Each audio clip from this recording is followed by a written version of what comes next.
¿Qué tal? Buenos días. Veo que no hay moderador o presentador, así que voy a empezar directamente. Como bien dice ahí, algunos ya me conocen, mi nombre es Juan José Larrea. Voy a hablar de comunicación política en Internet, redes sociales, pero con un condimento especial que tiene que ver con el Big Data o con esto que está pasando hoy en la manera de cómo nuestros públicos, y voy a hacer mucho énfasis a lo que es públicos, porque siempre hablamos de o electorado o público en general y lo tratamos como un todo en particular. Y hoy, gracias a la tecnología, estamos teniendo diferentes herramientas, tácticas que nos ayudan de alguna manera a identificar estos públicos. Y el Big Data, algo que se está poniendo muy de moda, nos está dando... En realidad se está poniendo muy de moda entre aquellos que estamos muy metidos con la comunicación y la tecnología. Pero creo que en un año o dos va a ser un sinónimo de red social. Voy a ir apuntando a eso en realidad, voy a ir llevando esta conferencia hacia el tema del Big Data. Y algunos de los temas que voy a ir conversando como para adelantárselos es lo que ustedes están viendo en este momento. No tengo la costumbre de leer los slides porque me parece que es un poco aburrido, pero mientras ustedes sí lo van leyendo a medida que voy dando la información o los comentarios, o sugerencias, los vamos a ir compartiendo uno con otro. Esta es la idea mía de presentarles hoy esta conferencia que dura aproximadamente 60 minutos y que empiezo por algo que para mí es sumamente importante, porque te voy a hablar desde el punto de vista de vos como consultor en comunicación política, o te voy a hablar a vos como colega en la profesión o profesional de la comunicación, o si estás estudiando te voy a hacer sentir por un ratito que ya sos alguien que se recibió, que se graduó, que terminó sus estudios y que está trabajando. Me gustaría que te posiciones en un lugar donde ya estés trabajando, que seguramente la mayoría de ustedes lo está, pero si no lo estás, cuando hablamos de comunicación política, no estamos hablando solamente de hacerle un plan, una estrategia de comunicación política a un candidato a una presidencia de la nación. Estoy hablando de comunicación política desde una campaña electoral o de un funcionario que ya está, valga la redundancia, en sus funciones y desde esa institución está haciendo comunicación política. Pero también, no sé de dónde venís, tal vez estás viviendo en una localidad muy pequeña, en un pueblo, en una ciudad, en una región, y ¿por qué no estás haciéndole comunicación política a un edil, a un concejal, a un candidato, a alcalde, intendente, a gobernador? O bueno, si tenés la suerte, digo suerte porque creo que es algo importante, participar, estar al frente o integrar un equipo de campaña de una presidencia de la nación. Pero digo, posicionémonos en el lugar más pequeño o más grande y de ahí vayamos avanzando porque en realidad todo es comunicación política. Ahora, empezar por algo que, como yo les decía, voy a ir al Big Data y de a poquito los vamos a ir desgranando, vamos a ir viendo qué es, de qué se trata. Hay algo muy importante que tiene que ver hoy con este mundo conectado donde vivimos y que después les voy a mostrar una suerte de gráficos que los utilizo para explicar un poco la diferencia que hay en el consumo de la información, o el cómo nos informamos, o el cómo me comunican o informan. El tema es que hoy yo a la mañana, como siempre digo cuando doy clases o conferencias, y llegué hasta aquí, hasta este salón, yo decidí ponerme lo que ustedes están viendo. Yo decidí peinarme de esta manera o cortarme el cabello de esta forma. No hay alguien que me haya obligado, porque bueno, ya soy grande, tengo hijos, y digo, no está mi mamá y mi papá para decirme cómo me tengo que vestir. Creo que ustedes lo mismo. Creo que a ustedes tampoco los han obligado a cómo uno debe cambiarse y demás. ¿Por qué digo esto? Porque como estamos transitando el offline hacia el online, el mundo real donde estamos, y convivimos mucho con el online, con el mundo virtual, hacia donde vamos, o hacia donde casi ya estamos, hay una suerte de no cuidar o cuidar nuestra identidad. ¿Cuál? Una es esta, la que tenemos acá, la que ustedes se ven, la que ustedes hoy a la mañana se miraron al espejo antes de salir a la calle, y la otra es cómo aparecemos. Cómo aparecemos en Internet, cómo aparecemos en ese mundo conectado, cómo estamos, cómo nos presentamos, cómo vamos configurando nuestra identidad, que le llamo yo, y es así, digital. Después científicamente puede llegar a haber alguna investigación o demostración de identidad digital profesional, identidad digital personal, ambas. Debemos tener mucho cuidado. ¿Y cuándo se está configurando? Pero hago un paréntesis y digo, ¿por qué te estoy explicando esto? Porque sos el consultor. porque sos al que primero voy a buscar, como te voy a ir mostrando en este camino que preparé para llegar a todo el tema del Big Data o terminar con este paso de comunicación política, redes sociales, Big Data. Porque cuando uno te busca, cuando uno te quiere ver, cuando vos te mostrás en Internet, apareces de otra forma que no es esta a la cual estamos acostumbrados, al menos aquellos que teníamos una generación de los 40, de los 50, de los 60, no a los que son nativos digitales, y que vamos de un lugar a otro. Esto es, cuando estás configurando tu identidad digital, es en todo momento. O sea, ¿cuándo la estás configurando? En todo momento. Cuando la estás configurando debieras tener mucha atención en ello, por lo que vamos a ir viendo luego, y porque imagínense que cuando nos presentamos ante un candidato, ante un posible cliente, ante un concurso de una vacante en una consultora o para una campaña, todos somos competencia entre nosotros. Y por supuesto que vos vas a querer ganarme a mí en el mismo concurso o yo voy a querer ganarte. Pero a la hora de presentar un currículum muy grande de 30, 40, 50, 80 páginas, también suma lo que tiene que ver todo lo que está en Internet. Y no solamente para nosotros, sino también para nuestro candidato, para nuestro cliente que está ya en sus funciones o nuestro candidato que estamos en plena campaña. A él también lo van a estar mirando y nosotros tenemos que estar muy atentos en ello. Imagínense, hay muchas veces que me pasa que me dan una tarjeta donde compartimos, nos presentamos y es alguien que cuida la imagen o que dice ser especialista o consultor en comunicación, profesional de la comunicación, y su correo electrónico es un @Gmail, un @Hotmail, Yahoo. O imagínense, esto más que nada para los más chicos o adolescentes, los que están estudiando, que mi correo electrónico sea morochoargentino@latinoamerica o yahoo.com y vendo comunicación y vendo imagen. O, bueno, esos correos electrónicos raros que nos tiran abajo nuestra identidad digital. Y hay que tener mucho cuidado porque a la hora de yo poner un comentario, y ustedes van a ver al final de la conferencia lo mucho que tiene que ver cómo la participación de la gente, la nuestra, la tuya, la de tu mamá, la de tu tía, la que ya está en Internet, a la hora de poner comentarios, críticas, reacciones, etcétera, cómo cuenta y cómo estamos siendo totalmente visualizados. La verdad que a comparación de lo que era hacer una campaña política 10 años atrás o yo pongo una bisagra que sería el 2000, el advenimiento de la tecnología fuertemente se hace más que nada en el 97. Incluso más que nada, o hago preponderancia en Latinoamérica. En el 2000 más o menos ya la mayoría estaba teniendo un acceso más fluido a la tecnología y era un poquito distinto el hacer campañas políticas antes del 2000 al después del 2000. Y no les digo nada en el 2008 con la revolución de las redes sociales, con esto de que todo el mundo empezó a copiar o fue el boom que instaló Obama. El tema es que si antes era complicado dar un mensaje, si antes era difícil llegar con una comunicación en un contexto complicado, hoy es mucho más. Hoy es mucho más por toda la contaminación que tenemos. Imagínense ustedes cuando venían hacia aquí, ¿cuál fue la publicidad, por decir algo, que más les llamó la atención en las últimas 10 cuadras? Pero es retórico. La pregunta es retórica porque en realidad si ustedes se ponen a pensar en esas últimas 10 cuadras, ni se acuerdan lo que pasó. Tampoco se acuerdan cuál fue el mensaje más importante que habrán leído, porque estamos tan contaminados, nuestros públicos están tan contaminados de información, tan avasallados, hay una abrumada contaminación de información que no nos deja pensar a nuestros públicos que este es el escenario donde vivimos. Miren, yo puedo decirles tranquilamente desde este lado, porque tengo la posibilidad de estar en esta tribuna, que mi nombre es Juan José Larrea, pero yo les voy a preguntar a ustedes que me digan su nombre sin gritar. Por favor, díganme su nombre. Yo cuento hasta 3. 1, 2, 3. Fíjense que yo, por ejemplo, desde acá pude haber escuchado a Jorgelina. ¿Dónde estás? Esto es lo que nos pasa a nuestros públicos hoy. Me pareció escuchar, pensé entender que hay una tal Jorgelina. Esta contaminación, esta dificultad de poder escuchar al otro, es lo que nos pasa hoy en este escenario, donde aparte influye también este contexto social donde tenemos, con este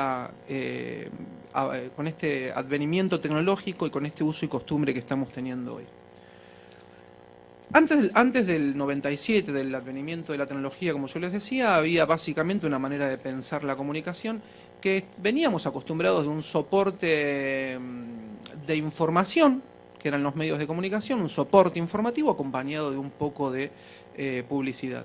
Pero van pasando los años, va pasando el tiempo y en realidad empezamos a tener una suerte de mayor intereses creados económicos, sociales, culturales, etcétera, empieza a reinar un poquito más el tema de la publicidad y eso que era un soporte informativo acompañado de un poco de publicidad se invierte y pasa a tener una cuestión de un soporte de publicidad acompañado de un poco de información.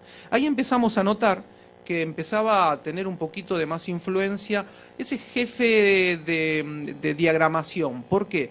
Porque nos pasaba que teníamos una investigación muy grande, una buena entrevista, que el periodista a quien habíamos convencido para que publique iba a escribir e iba a publicar, pero al haber tanta publicación recibía un llamado de José era el jefe de diagramación, que le decía: hoy tenés una cantidad de espacio de 35 líneas, 75 líneas, una columna.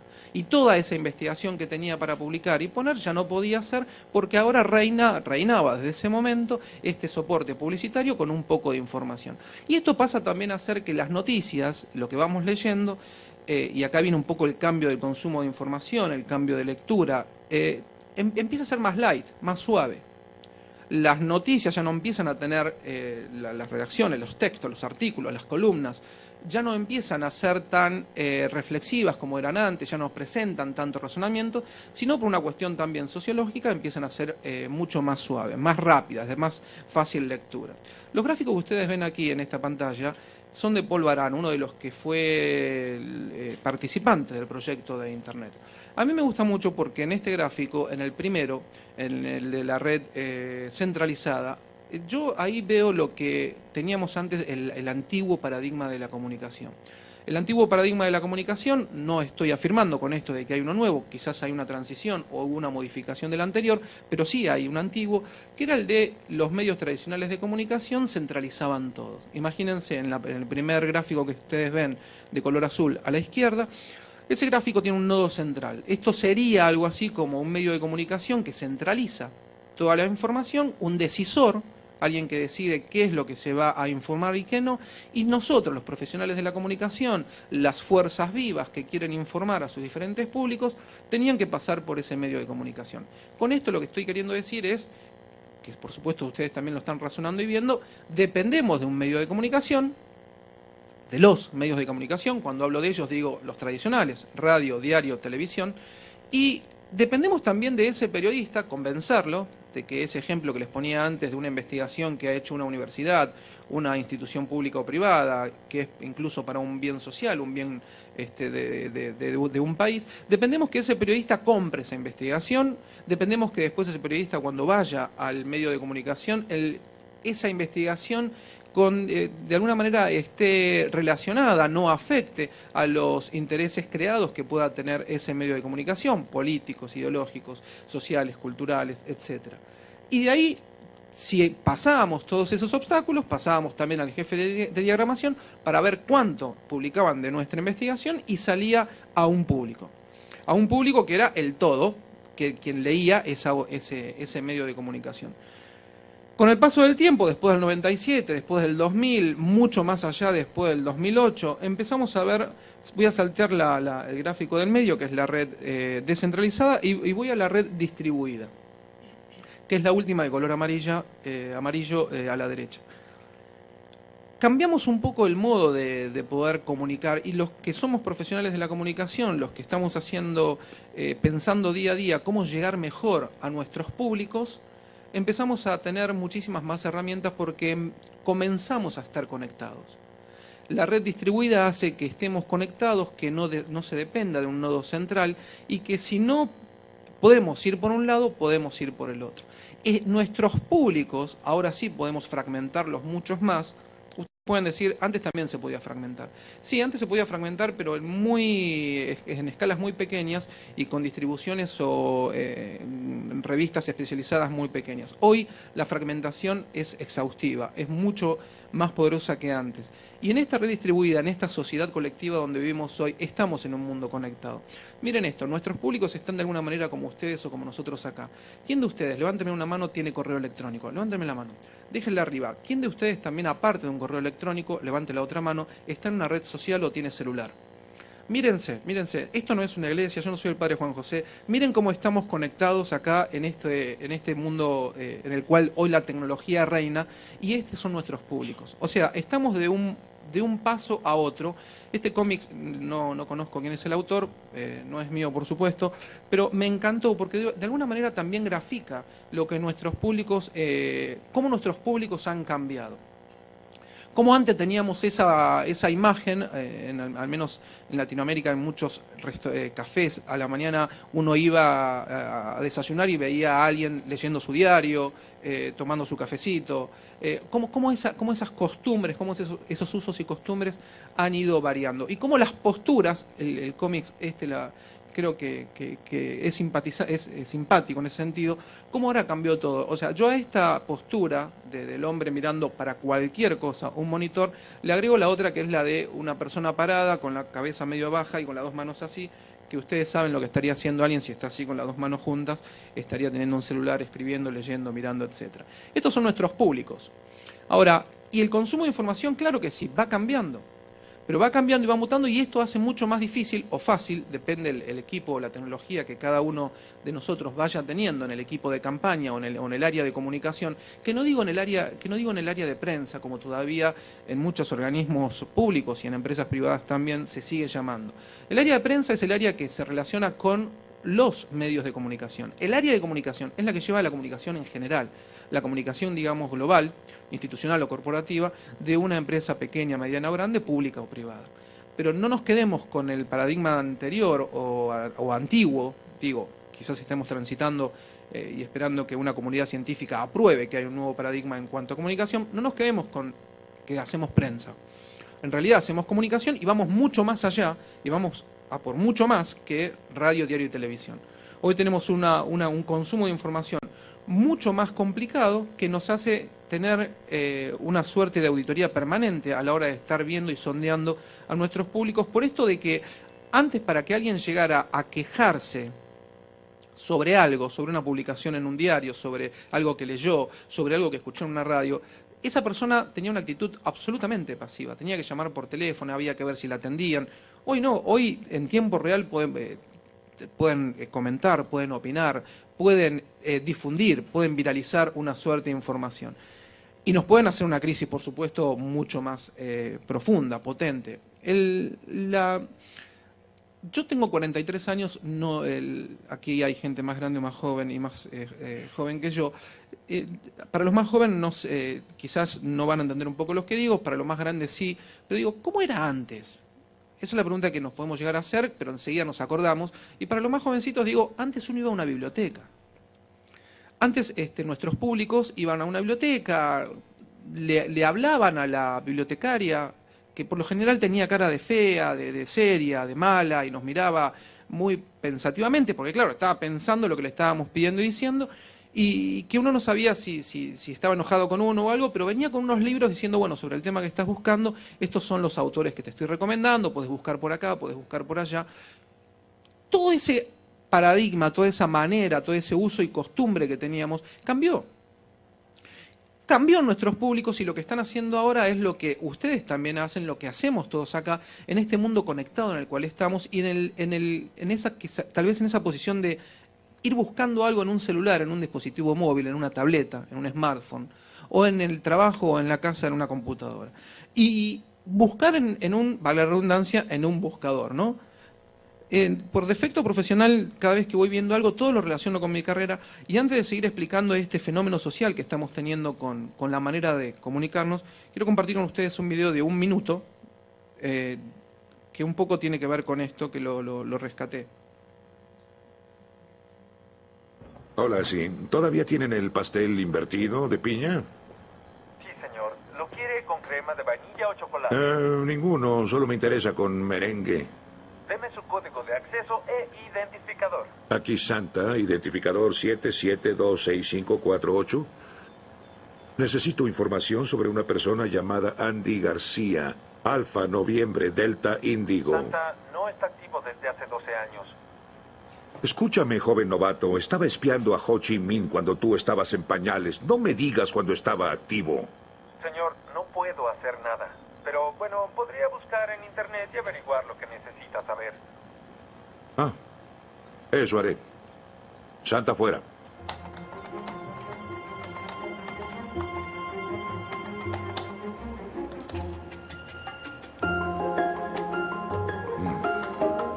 Andy García, Chicago.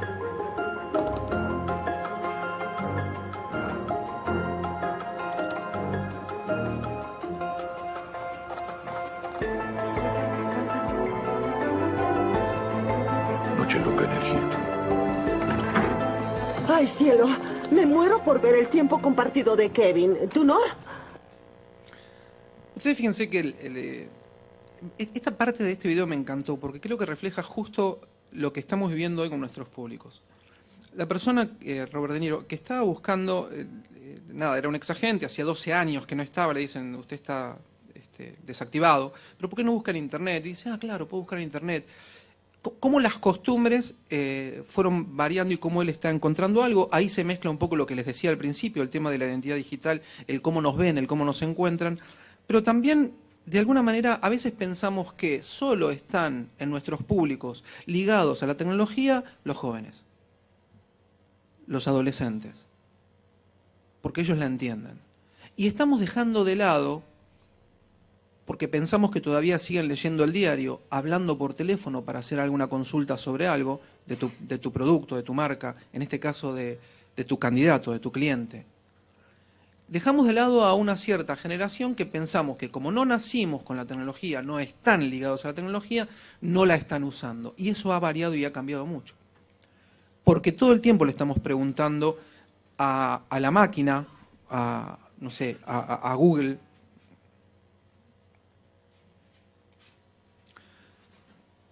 Esto me pareció fantástico, los chicos cómo están confiando más, no necesité leer el diario, tengo 2 hijos que me agarran enseguida el iPad y dicen, ¿para qué lo busco? Pero cuando lo busco es buscar en un buscador algo que, y es más, aprenden a preguntar mejor que uno más grande, ¿no? Pero esto es algo muy a tener en cuenta. Ahora, cuando estamos hablando de un buscador que esta empresa, quizás la conocen, es una empresa americana, se llama Google, ¿cómo no la van a conocer? Por supuesto. Esta empresa americana, si ustedes se ponen a pensar, nuestros públicos de alguna manera están, como nosotros, confiando casi todo a un buscador, a este buscador. El 95% de las búsquedas mundiales se realizan por Google. Y el 5% restantes, que se la reparten entre buscadores que ya quizás algunos de ustedes ni se acuerdan, o sí, o no conocemos, Lycos, Altavista, Yahoo, Bing y miles. El segundo puesto lo tiene YouTube, que no es un buscador, es una red social de videos. Ahora, ¿cómo estamos nuestros públicos, nosotros, apoyándonos en esta empresa que está a miles de kilómetros de aquí? ¿Cómo entró en los usos y costumbres de nuestra sociedad? Pero esta es una empresa que pareciera ser, que bueno, cuando a veces dijimos lo googleaste, lo googleé, que lo transformamos en verbo. Esta empresa también, como un medio tradicional de comunicación, como una empresa privada, tiene sus intereses creados. Es una empresa con fines de lucro. Tiene intereses creados políticos, ideológicos, culturales, religiosos. No hay duda de eso. Con esto no estoy diciendo, y está mal, no, está muy bien, si es una empresa que tiene sus fines y uno es cliente o no, usuario o no de esa empresa. Pero lo cierto es que aquí, entre colegas, o si sos alguien que está en la política y haces bien en venir a capacitarte y para tu función diaria, lo cierto es que nosotros estamos tomando o estamos dejando al libre albedrío los resultados que va dando una empresa privada a miles de kilómetros aquí. Y todavía, tal vez, esto lo veo mucho, en empresas, incluso cuando uno va a trabajar con equipos de comunicación de otras empresas, seguimos apoyados en el antiguo paradigma, insisto con esto, de radio, diario y televisión, armando un comunicado de prensa, pero en la práctica buscamos en Google. Esto sucede mucho. A muchos piensan que porque se sale en un párrafo, en un artículo de una nota de un diario, significa sinónimo de popularidad. Y yo les preguntaría a ustedes, pero no es para que levanten la mano, sino piénsenlo, tal vez en esta población que tenemos aquí son más, en la pregunta que voy a hacer, pero tu tía, tu hermana, tu abuela, la gente hoy sigue leyendo el diario como lo leía antes. Piénsenlo. Nosotros leemos todos los diarios como los leíamos antes, y dije el diario y después dije los, primero singular y después plural, porque tal vez ustedes como trabajan en algunos lugares, necesitan estar más cercano al diario y los tienen. Pero la sociedad en sí, a veces en algunos talleres alguien me ha dicho, no, pero ahora hay más diarios gratuitos. Sí, pero los diarios gratuitos, que también tienen noticias cada vez más rápidas, más light, más suaves, por los tiempos de tránsito, porque son para ser leídas en un transporte público y demás, están siendo repartidas, entregadas, regaladas, en un cierto recorrido de esa ciudad, cosmopolita, no en todas las ciudades o pueblos que hay en el país. Pero cada vez se lee menos, cada vez se busca más. Como habíamos puesto antes, cada vez nos informamos más en tiempo real. Pero incluso la noticia en sí ya no es solamente el resultado, un texto que ha salido en una página web, sino también que hay videos de tu cliente o tuyos, sino también que hay imágenes de tu empresa, de tu marca, de tu producto. Todo eso está siendo consumido por un uso y costumbre de una sociedad que ha mutado la manera de, quizá no la mutó del todo, pero va mutando la manera del consumo de la información. Y si a esto le sumamos que los artilugios, los dispositivos son cada vez más accesibles, ese consumo o ese cambio de consumo de información se hace más rápido. Ahora, tenemos distintas maneras de buscar y cada vez nos hacemos más inteligentes en la búsqueda. Si ustedes recuerdan en el video que les acabo de pasar, Robert De Niro en la primera búsqueda que hace pone Andy García y le sale el otro actor.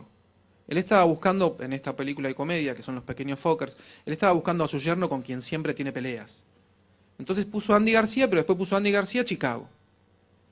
¿Esto qué quiere decir? Que en realidad la búsqueda que vamos haciendo en esta sociedad que va cambiando, ni siquiera va más allá de la segunda, tercera o cuarta página. Hasta hace un par de años atrás, la práctica de la búsqueda en motores de búsquedas como este, más que nada era hacer la búsqueda y mirar 1, 2, 3, 4, con toda la furia, no más de páginas hacia atrás. Pero después hubo un cambio muy importante que esta empresa impone y que a la vez nos enseña a buscar de otra forma, que son las sugerencias. A medida que va escribiendo van saliendo sugerencias por una inteligencia social colectiva, que es, si otros buscaron así, vos también podés estar buscando esto, y hace que eso, si no me sugieren nada, yo mismo reformule mi búsqueda. Cuando digo yo mismo, cuando digo vos, digo nuestros públicos. Ahora, pero también están aquellos que directamente leen menos y buscan la información en Internet. A ver, el slide que te mostré antes son resultados de la web toda. Páginas de Internet, diarios, blogs, redes sociales. Y la que te estoy mostrando ahora es Google, pero si ustedes ven en esta parte, la empresa te da la posibilidad de que tus públicos busquen por diferentes formas. Entre ellas es por noticias. Y esto es muy interesante también en tener en cuenta a la hora de cómo se van informando en nuestra campaña, en nuestra gestión, en nuestra función diaria, cómo se van informando el colectivo social imaginario, porque lo que están haciendo es darte resultados solamente de medios tradicionales de comunicación, diario, radio, televisión, pero a la vez existe un servicio que ahora te lo voy a explicar, y antes de decirte otra cosa, como los podrás estar leyendo acá, las fuentes de los medios de diarios que está poniendo, de los medios de comunicación que está poniendo esta empresa privada norteamericana a miles de kilómetros, que es excelente y que nos ayudó a cambiar un poco y a facilitarnos algunas cosas la vida. Lo que estoy tratando de hacer es ser un poco reflexivo, crítico, no estoy en contra de Google. La estructura de mi empresa está basada en un 80% por las herramientas de Google. Entiendan bien, Simplemente estoy tratando de compartir cosas que tienen que ver con nuestros públicos, a quien nosotros estamos comunicándole constantemente y cómo ellos están informando. Pero esta empresa pone, como verás en este slide, yo busqué la palabra Argentina, y va poniendo diferentes títulos de diferentes medios de comunicación. Ahora, como bien dice ahí, ¿de qué medios? De todos los medios de comunicación. ¿De todos los medios de comunicación? ¿O de solo aquellos que audita esta empresa? ¿O de todos aquellos medios que se dejan auditar? Porque hay algunos medios que no quieren. Y de todos aquellos que se dejan auditar y que esta empresa quiere, porque también están relacionados, son afines a sus intereses, creados como empresa privada, y lo cual está muy bien. políticos, ideológicos, económicos, religiosos. Pero yo te puedo asegurar que si haces una búsqueda en este buscador y la misma en la sección noticias de otro buscador como Bing o Yahoo, que son los más conocidos, después de este, digamos que te va a dar que el resultado, lo puedes hacer en este momento, es distinto. Es distinto, y esto hay que tenerlo en cuenta. Ahora, fíjense ustedes cómo el servicio de Internet se va poniendo a la altura o a disposición de nosotros los ciudadanos, ergo de nuestro público. ¿Por qué? Porque Google, ¿qué te dice? ¿Te interesa la palabra Argentina? Ponele que sea tu marca, tu producto, tu servicio, ponele que sea tu candidato. ¿Te interesa esto? Sí. Estoy hablando de las famosas alertas de Google. ¿Las conocen? Lo bueno es que te está diciendo sí, vos le decís sí, me interesa.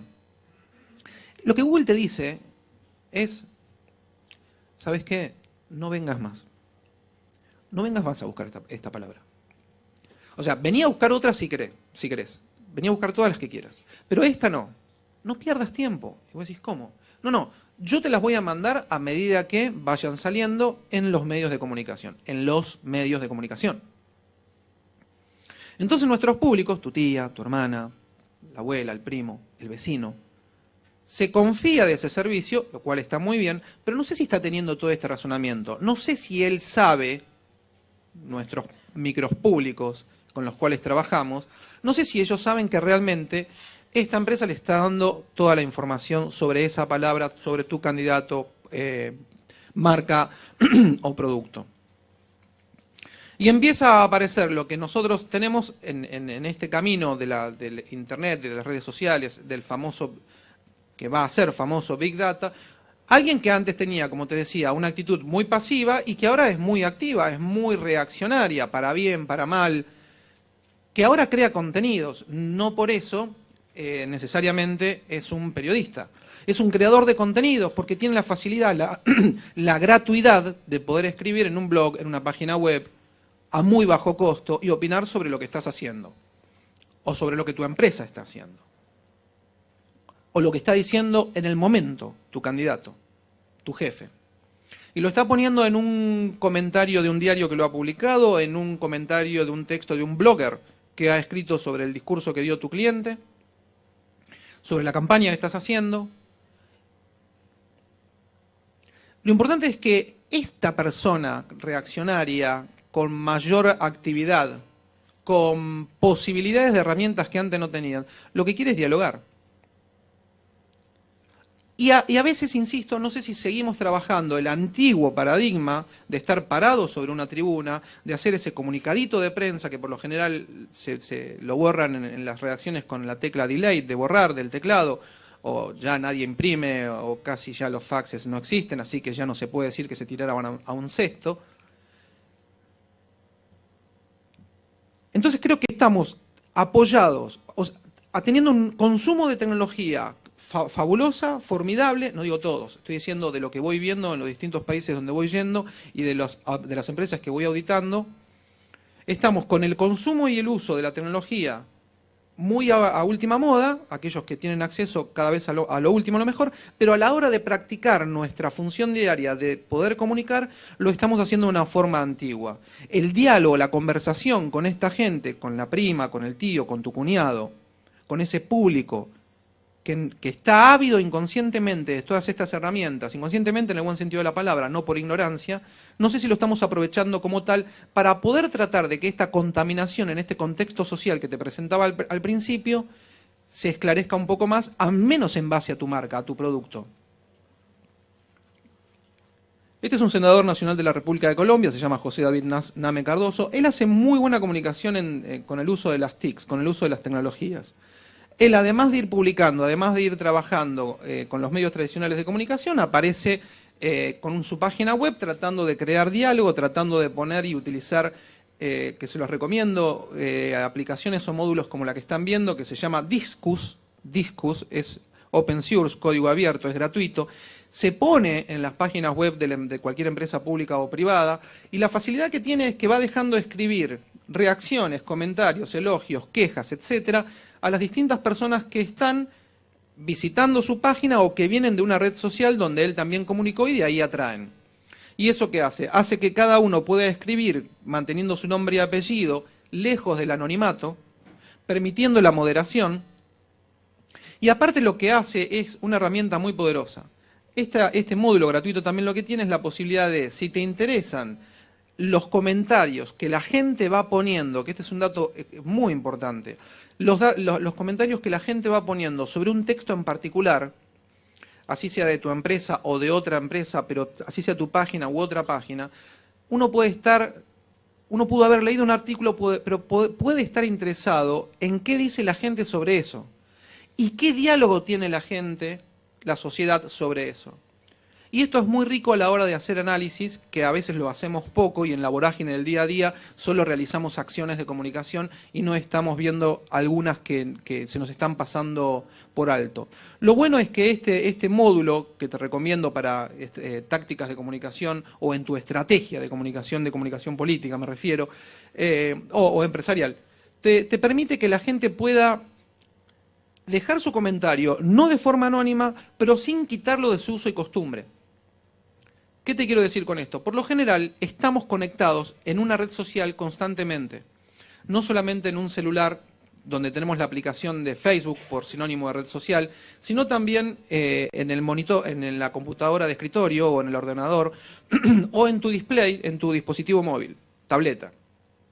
Como ya estoy conectado, podría yo dejar comentarios con la red social en la cual, en vez de yo, mi público ya esté relacionado, ya esté anotado y pueda dejar, como te mostraba antes, con su foto, y lo bueno que tiene es que cuando cambia la foto, también cambia la foto acá en la página web. Son muchos los beneficios que tiene. Este es nuestro público hoy. Antes era muy común, sí, me la paso todo el día en el trabajo, conectado a la computadora. Llego a casa y ya no. Ahora esto se potenció, y este cómics que ustedes ven acá, se potenció más todavía. Porque si bien la persona dice hasta luego computadora del trabajo y cuando llega a la casa dice hola computadora de casa, en realidad en el trayecto, incluso aquellos, digo la mayoría tal vez, que manejamos y nos trasladamos con nuestro propio auto, carro, vamos conectados incluso en el bus, en el colectivo, en el subte, en el metro o en el carro, incluso con el celular. O sea que tu público en sí no solamente está con la computadora en el trabajo y después llega y se vuelve a conectar en la computadora de la casa, sino que sale del trabajo, sigue conectado con su dispositivo, va a la casa, termina de cenar y vuelve a estar conectado. Ese es nuestro público hoy. Es el que está todo el tiempo conectado, el que está de alguna manera tratando de hablar, de conversar, y que es lo que más pide.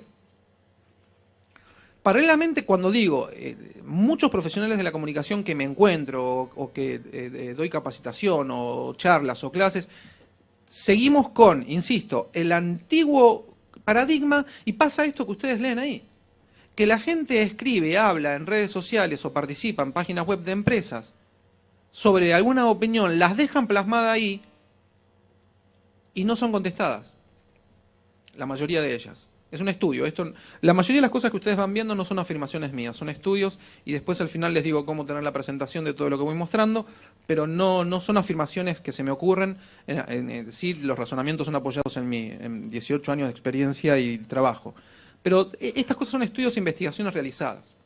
Entonces lo que les comento es salir de la tribuna en la cual estamos, así estés en una empresa pública o privada. En este caso estamos hablando de comunicación política, estamos hablando de estás en funciones o estás en una campaña, y dialogar, conversar, estar abierto a las críticas. Incluso alguno puede llegar a decir, como les mostraba antes, los que casi no conocen mucho la tecnología o le tienen miedo o la ignoran y miran para otro lado, pueden llegar a decir, no, los comentarios son muy bravos, porque nos pueden poner comentarios negativos. Y acá es donde hay un gran error. Porque una cosa es el comentario negativo y la otra, que está escudada en términos de usos y condiciones de tu página web, son los comentarios irrespetuosos. Esos no van. Pero esos no van porque a nadie le gusta que en la casa entre alguien y empiece a insultar o entre insultando, sino que la página web del candidato, de la empresa, del comedor comunitario, aquel que vayas asesorando, en realidad es tu página, es tu casa. Y hay una suerte de usos y costumbres, que son los famosos, que creo que nadie leemos casi nunca, algunas veces lee por curiosidad, los famosos usos de términos y condiciones. Ahí es donde uno ya dice, acá comentarios irrespetuosos no. Ahora, los negativos son los que me van a ayudar a mí a entender qué estoy haciendo mal, si estoy abierto a esas críticas. Si estoy abierto a que cuando alguien me lee, un comentario negativo y lee mi respuesta o la de mi equipo, un tercero vea que no borro las cosas, que estoy abierto a una construcción y que también le agradezco. Agradezco ese comentario negativo. Y acá hay que tener otra cuestión muy presente y analizar mucho el uso y costumbre, porque en realidad la gente, la sociedad, los que estamos conectados en este levantar de manos que hicimos, que todos tenemos correos electrónicos, que todos tenemos redes sociales, que todos estamos en páginas web, lo cierto es que no todos nos comportamos de la misma manera. Vos tenés una audiencia que es social, que solamente hace clic en los me gusta. Tenés reaccionarios que escriben, se toman su tiempo de escribir, de elaborar una escritura. Después podemos discutir si escribieron bien, mal, con falta de ortografía, en mayúsculas. Tenés a aquellos que solamente miran. Cuando uno empieza a estudiar la audiencia que va teniendo y la influencia con la cual se va encontrando en las redes sociales, en las páginas web, también vas encontrando que tenés personas que pueden llegar a tener influencia o no. Esa influencia que puede llegar a ser medida en términos de cuánta gente lo sigue. Y hay veces que tenés personas que lo siguen en 1000 personas, 2000 personas. Lo cierto es pensar y saber si esa persona, en realidad, no pasa a ser alguien que tiene un público, que tiene su público, y puede llegar a ser tomado como un medio que comunica también. Y uno, como profesional de la comunicación, tener no digo la inteligencia, pero sí estar despierto a ir buscando a esas personas que tienen influencia para también, que digamos pueden llegar a ser creadores de contenidos o no, ir comunicándoles y dándoles información porque ellos tienen un público que a nosotros también nos interesa. Un público que tal vez no nos conoce, no ha llegado a nosotros, pero que sí lo necesitamos. Y hoy estamos en un mundo donde la percepción le estaría ganando a la realidad. Esto de que cuando alguien se encuentra con alguien sin conocerlo y lo que primero tiene es una imagen de esa persona, que tal vez después fue cambiando o no. Pero lo cierto también es que cada uno mira algo en particular desde su punto de vista, desde su formación, desde su necesidad.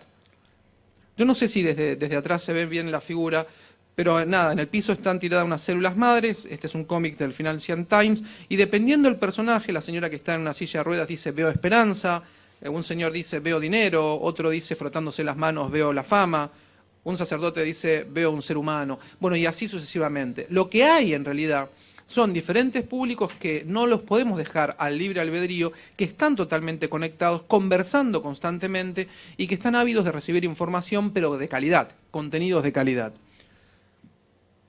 Esto es lo que más o menos fue cambiando, lo que fue mutando en esta transición que vamos teniendo. Hoy ya estamos en una gran batalla en cuanto a datos.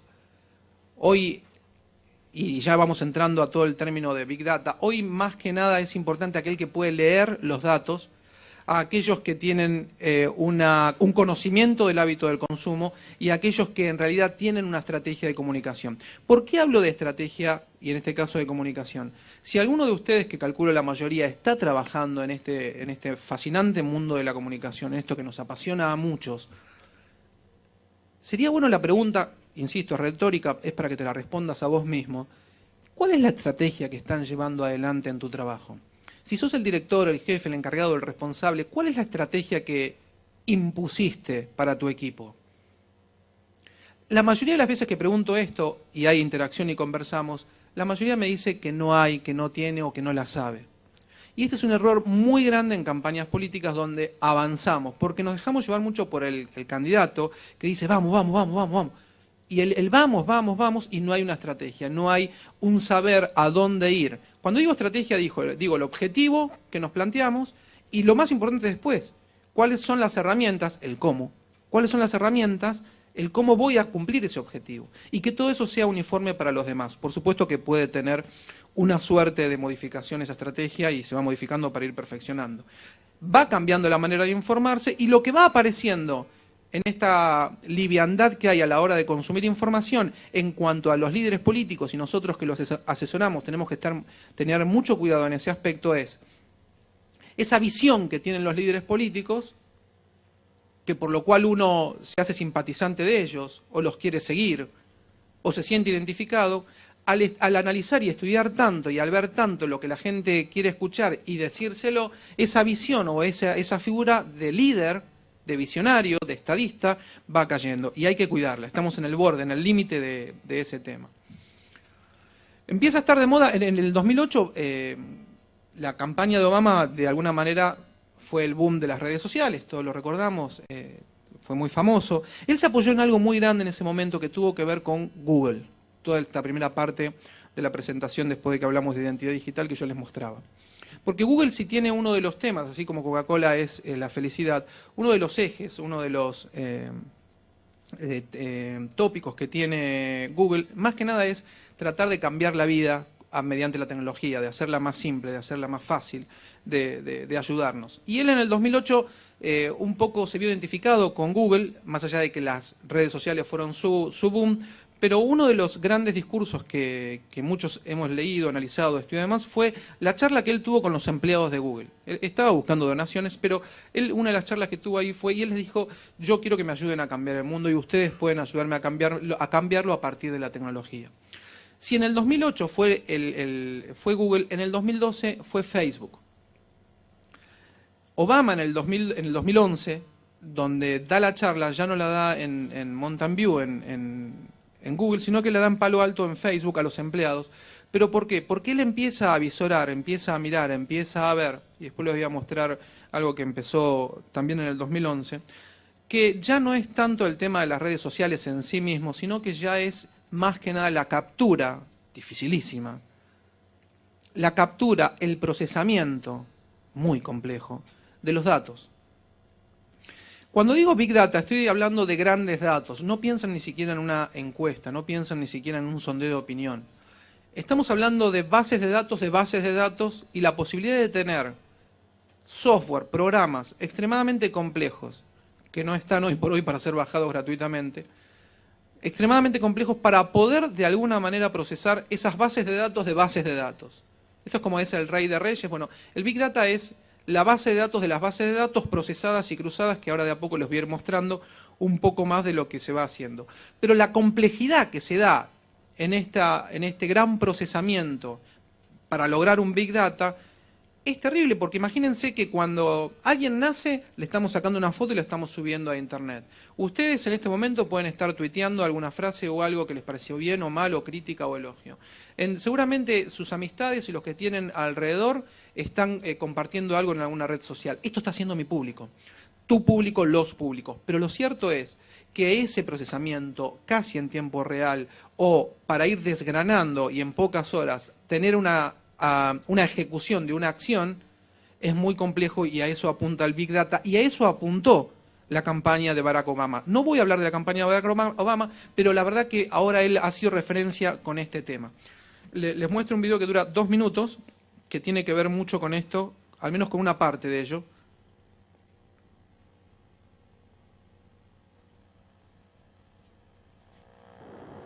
Sigue.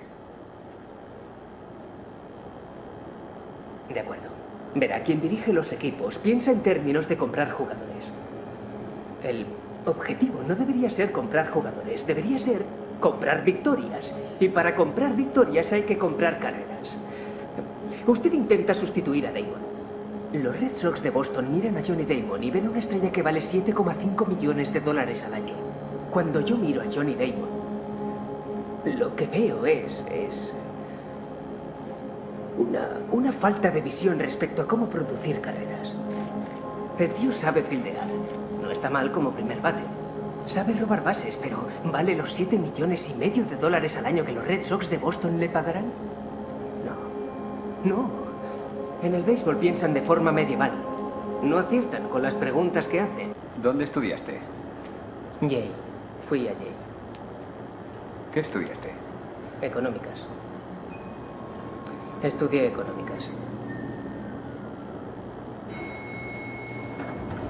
Yale, económicas, béisbol. Eres un marciano, Pete.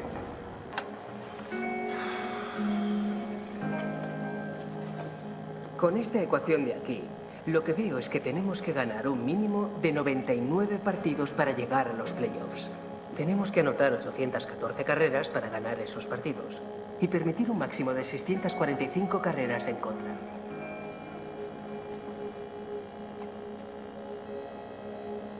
¿Esto qué es? Es un código para calcular nuestras proyecciones anuales. Recoge los datos disponibles para predecir el rendimiento de los jugadores. Vale. Se trata de reducirlo todo a un solo número. Al utilizar las estadísticas a nuestra manera, encontraremos un valor en los jugadores que nadie más es capaz de ver.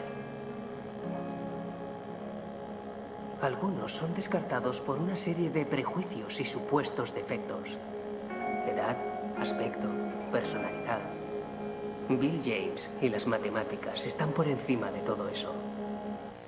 Lo corto acá porque me falta muy poco tiempo para terminar y quería darles una idea de lo que es un procesamiento. Ustedes fíjense que él decía, ¿dónde estudiaste? Económicas. ¿Dónde, con el Facebook, las matemáticas, un software para calcular y predecir?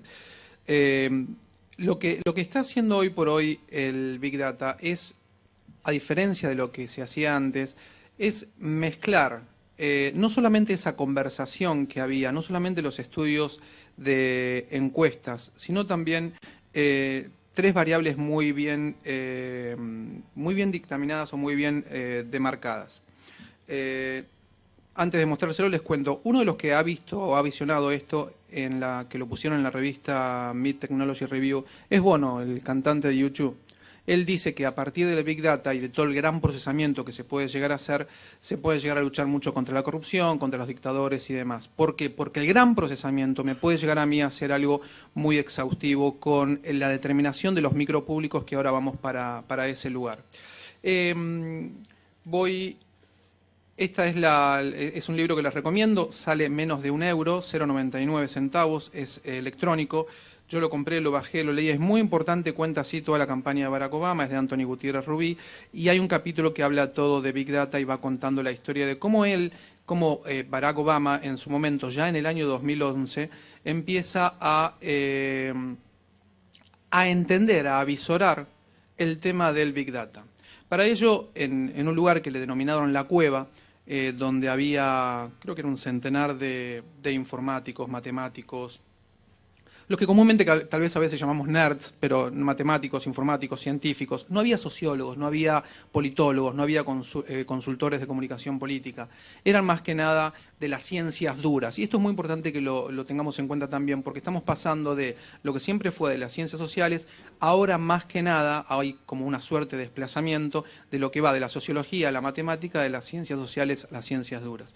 Estuvieron casi, creo que fueron 18 meses, aproximadamente 2 años, estuvieron reunidos, encerrados en un salón muy grande que le llamaban La Cueva porque como en este lugar, bueno, ahí sí, era un lugar donde no había ventanas. Entonces le decían La Cueva. Ellos empezaron a cruzar datos, de base de datos que venían del 2008, actualizándola constantemente y tratando de segmentar la mayor cantidad posible de públicos. Pero para tratar de hablarles de igual a igual. Pero incluso cuando yo les hablaba que Facebook fue una de las grandes estrellas en esta campaña de él, fue por todos los datos que hay ahí. Ustedes saben que estoy tratando de hablar más rápido para cumplir con el horario. Cuando ustedes tienen un perfil en Facebook, no es lo mismo que una página de Facebook, lo que antes se llamaba una fanpage, que después se empezó a llamar un I like o me gusta. No es lo mismo porque el perfil lo que hace es invadir la privacidad de tu empleado, de tu sociedad, de tu público. La página comúnmente conocida como fanpage o la página de I like o de marca o de candidato o pública no invade al público. Esto es muy bueno. Ahora, ¿qué hizo el equipo de Barack Obama en su momento? Lo que hizo es una aplicación muy importante que se llamaba Are You In, que hacía que seguramente a ustedes les habrá pasado alguna vez, que bajan una aplicación y esa aplicación de Facebook les dice si permiten o no ciertas cosas. Cuando digo ciertas cosas es porque casi no leemos esas ciertas cosas, le damos a aceptar o siguiente, como cuando instalamos algo. En ese aceptar, en ese permitir de esta aplicación, que bajaban los que ya eran simpatizantes de los demócratas de Obama, estaban dando acceso a casi todos los datos de su perfil, nombre, apellido, de qué ciudad eran,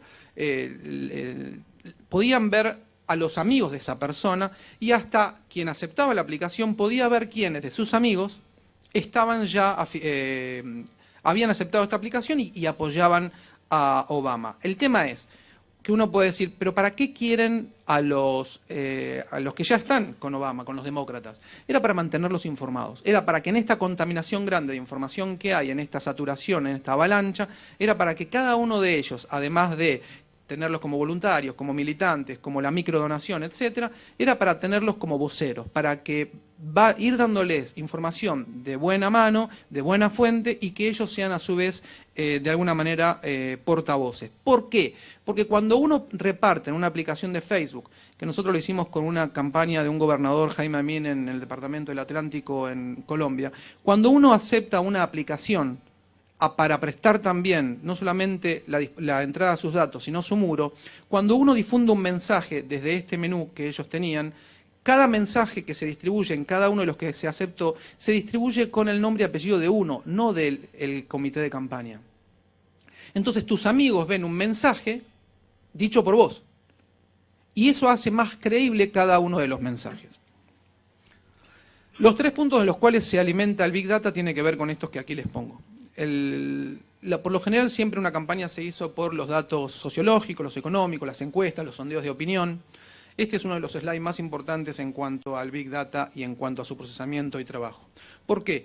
Porque empezaron a segmentar tanto, a cruzar tanto los datos, las bases de datos, que las cruzaron no solamente con lo que ya tenían en el 2008, con las encuestas que se hacían, sino también con todos aquellos que estaban en esta red social, que era Facebook, como otras, pero en esta primordialmente, para saber qué decían, qué hacían, con quién hablaban, cuáles eran sus sentimientos, cómo estaba el estado de ánimo, cuál era la emoción que tenían hoy, qué programas de televisión veían, qué comentaban. Fue tal el punto que segmentaron tanto que descubrieron que había un grupo de mujeres de mayores de 35 años con hijos, pero que amaban o eran fanáticas de George Clooney. Entonces, ¿qué hizo Obama? Organizó en esa región una cena con él y a todas ellas las individualizó, les hizo un sorteo y una de ellas cenó con él. El lazo afectivo que creó con esas mujeres hizo que se empezaran a ser más simpatizantes de él. En la Florida, uno de los estados más difíciles para ganar una elección, descubrieron que una comunidad de judíos mayores de 65 años, eran ya jubilados, tenían como denominador común la cría o la mantención de mascotas.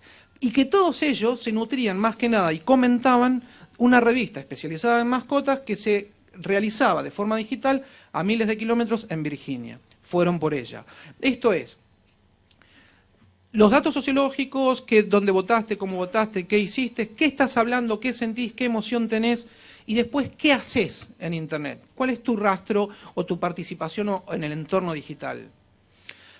Y esto es muy importante, porque empiezo a cruzar a qué estás suscrito, qué te interesa, qué lees, qué compras o qué no. Los software que han creado son magníficos en cuanto a, más allá de que grandioso, espectaculares, sino magnífico de grande, de complejo, y que han hecho esto, ¿no? El poder hacer un micro-targeting total de poder llegarle a cada uno de ellos. Es muy difícil de hacer. No es que, ¿y esto cómo lo hago? Lo importante hoy es saber que, por supuesto, ellos lo habrán hecho porque tenían miles de millones de dólares, tuvieron 1.000 millones de dólares por oficial de lo que se les habían dado, y a partir de este trabajo de hormiga, de uno a uno y demás, hicieron bajo una plataforma, una micro donación, donde superaron los 6.000 millones de dólares de donación para la campaña. Es esencial el microtargeting. El microtargeting pasa a ser como una consecuencia del Big Data y es el que te hace hablar con alguien, o el que hacía ir a los militantes o a los votantes o a los simpatizantes, a ir a hablar con la gente sabiendo qué programa de televisión ven, a quién no quieren, si se habló con esa persona o no, si debo decirle qué bueno estuvo el programa que acabamos de ver y no llamarlo antes porque lo estaba viendo, si le golpearon la puerta o no y qué contestó. Todo eso a partir de la procesación del Big Data puesta en software, en dispositivos móviles que tenían militantes, votantes o gente de su casa para poder ir contactando o hablando con las redes sociales. Hay algo mucho menor, y con esto voy terminando, hay algo mucho menor que tiene que ver con las bases de datos. Viene lo del Big Data y está la base de datos, que es la que no nos puede faltar. la que si no contamos con científicos, con matemáticos, que de a poco vamos a ir teniéndolos más en cuenta, acercándolos a nuestros equipos para trabajar más mancomunadamente, ligados un poco a las ciencias duras, no tanto a las sociales o a las blandas, es nuestra base de datos. Lo que no podemos tener es no podemos tener una base de datos y que no esté online. Este es el mismo senador que les mostré antes, José David Name Cardoso, en Colombia. Él maneja su base de datos, su equipo de campaña, y fíjense ustedes que el Día de la Madre, en Colombia le dicen Días de las Madres, él les manda un correo electrónico a cada una de ellas porque tenía catalogado en su base de datos por sexo femenino, por quién tenía hijos, y le manda con su nombre un saludo de Feliz Día de las Madres. Esto hace también que se fortalezca el lazo afectivo, por supuesto. Lo que hay que escapar, ese mail que uno manda a veces con copia a todos o con copia oculta, y que dice hola a todos, como si todos leyeran mi correo electrónico.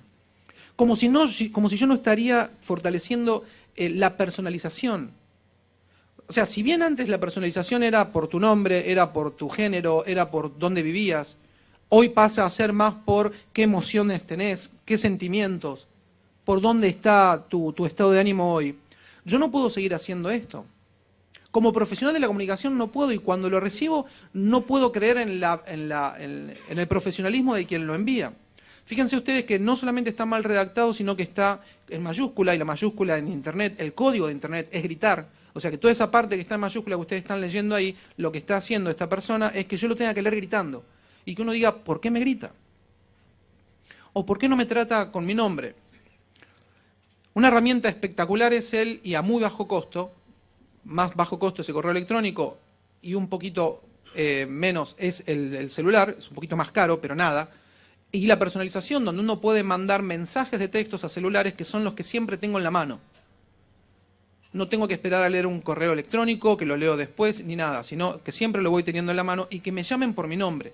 Y que me digan la información que quieren decirme y que yo pueda responder y que me puedan devolver eso. Lo que va pasando a partir de este razonamiento y esta reflexión que hoy les propongo, o que le traigo a la superficie, porque tal vez ya lo tenían en mente, es este cambio que está habiendo y esto que hoy tenemos como una memoria externa. En tus públicos lo que va pasando es que, y esto a partir de una investigación que hicieron en la Universidad de Columbia, en New York, lo que va pasando es que lo que tenemos en Internet, en esos dispositivos que tienen en las manos, tabletas o celulares, o en casa en la computadora, conectados a Internet, es que tus públicos van teniendo ahí una memoria externa.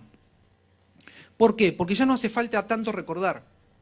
Porque lo que voy a hacer es buscarlo en el momento. Como les habrá pasado a ustedes en algún curso, en alguna clase, en la casa de algún amigo o en el trabajo, y buscan algo en particular para ver qué significa, qué dice, qué era, quién fue el segundo que pisó la luna, no el primero, y no te acordás. Y esas preguntas las haces ahí. Lo que tenés entonces, lo que tienen nuestros públicos, es una memoria externa. Lo que va teniendo, y esto hay que tenerlo en cuenta. Y pasa, o se conjuga con la memoria transactiva, que esto sucede mucho, para que te des una idea, en lo que sucede en una pareja, donde uno se acuerda los vencimientos de los servicios públicos y el otro se acuerda de los cheques que hay que cobrar. O uno se acuerda de todo lo que tenga que ver relacionado a los niños, escuela, médicos, y el otro se acuerda más relacionado a algo laboral. Esta es la memoria transactiva que van teniendo nuestros públicos, y luego la memoria colectiva, que es la que, a partir del aporte constante de todos nosotros, de tu prima, de tu abuela, de tu tía, del vecino, que se va poniendo en Internet, que se va agregando, que la foto, que el video, que el comentario, eso es el aporte, eso pasa a ser la memoria colectiva. O sea que mi memoria externa, del primer punto que te explicaba, cuando busco algo, es gracias a ese aporte que se llama memoria colectiva, y que yo de ahí me empiezo a informar. La pregunta es si lo estás teniendo en cuenta en tu estrategia de comunicación. Cuando, como vimos al principio, esa empresa americana, que se llama Google, da ciertos resultados, como empresa privada que va teniendo sus intereses propios. Esto seguramente les habrá pasado. Mal o bien, pero nos habrá pasado. Lo cierto es que ahora nos acordamos, gracias a que estamos conectados, de saludar a ese que nunca habíamos saludado para su cumpleaños. Hoy le ponemos muy feliz cumpleaños. Nunca se acordó de mí, hoy me saluda. Bueno, bienvenido que te acuerdes, pero también lo tengo en cuenta como profesional, que voy disgregando el porqué, por también el tema de las redes sociales. Y la identidad visual hay que mantenerla. No podemos tener, por un lado, una imagen en una página web, por un lado, en una red social, que no mantenga al menos mis colores, mi discurso unificado, que la misma información vaya por todos lados. Porque si voy a depender que esa memoria colectiva, que esa memoria transactiva, que esa memoria externa que va haciendo el aporte vaya hablando de mí, pero en realidad no le doy yo lo que tiene que hablar, estoy dejándolo al libre albedrío. Fíjense que esto es una red social de Google Plus, de la senadora nacional María Laura Leguizamón, en este caso ella es de la República Argentina.